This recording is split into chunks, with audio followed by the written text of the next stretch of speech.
এটা কখন খেতে হবে? এটা কখন খেতে হবে? আর ওই ওষুধটা কখন খেতে হবে?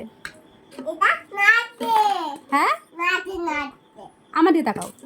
ওটা রাত্রে খেতে হবে মামা। তাহলে এই যে ওষুধটা কিসের ওষুধ? জ্বরের।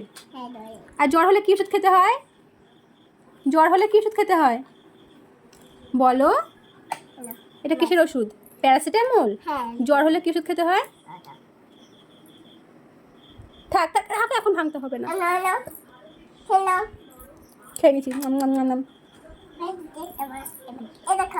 দাও। আরে জ্বর হলে কিসের ওষুধ খেতে হয়? জ্বর হলে কিসের ওষুধ খেতে হয়? খেয়ে নিয়েছি। আচ্ছা, ওগুলো পরে খাবো। ঠিক আছে ঠিক আছে, আচ্ছা রেখে দিয়েছো। কখন তুই কখন ঘুমি বলতো? কটা বাজে? রাত কটা বাজে একটু বল আমাকে। 5টার সময় খাবো।